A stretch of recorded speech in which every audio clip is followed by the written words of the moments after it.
Alors que notre pays semble avoir si souvent été cité comme un modèle, comme un pays à gestion sérieuse et responsable, s'attachant avec toutes ses forces à un développement par tous partagé, ces gens que nous plaignons profondément, car ils ne savent pas à quel point ils font du tort à leur pays, à quel point ils risquent de s'aliéner la sympathie internationale, une fois que leur système de mensonges et de pseudo-information aura été perçu à jour. Ces gens aveuglés par on ne sait pas trop quoi risquent de provoquer le chaos ici dans notre pays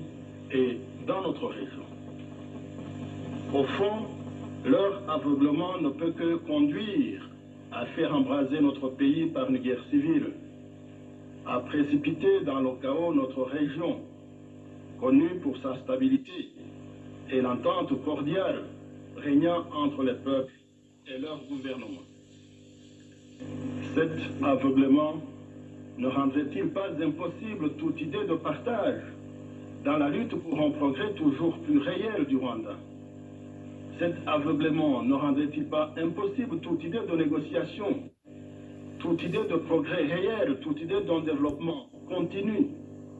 toute idée de solution pour quoi que ce soit? Ne rendrait-il pas impossible toute continuation de l'ouverture en profondeur, ouverture politique, ouverture économique, ouverture sociale, humaine et idéologique, dans lesquelles le peuple rwandais s'est résolument engagé depuis déjà le 1er juillet 1987 et qu'il a concrétisé,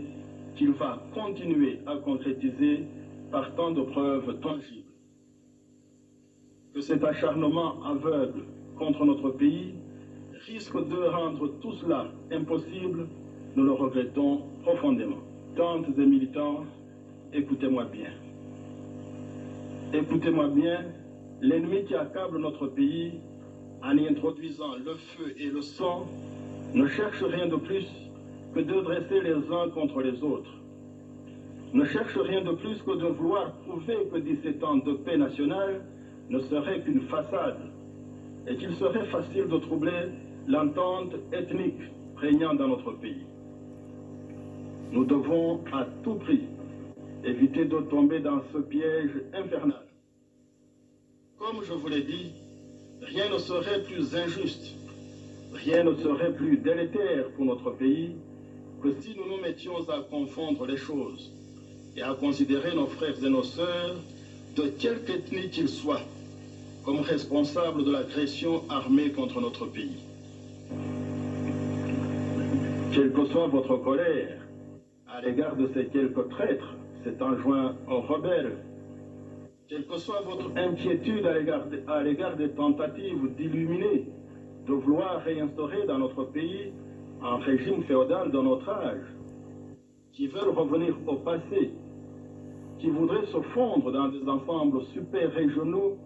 nous ne pouvons nous permettre de mettre nos acquis en question. Prouvons au monde que la maturité politique du peuple rwandais, son humanité foncière, sont les meilleurs garants pour que nous surmontions cette épreuve difficile, pour que nous restions sereins, pour que nous puissions le plus vite revivre l'entente et la paix que nous avons connues depuis si longtemps et que rien ni personne ne pourra ni ne voudra jamais mettre en péril. Rwandaises, Rwandais, amis du Rwanda. C'est également sur le plan de son image à l'extérieur que notre pays subit les pires injures par la faute d'une campagne d'intoxication sans pareil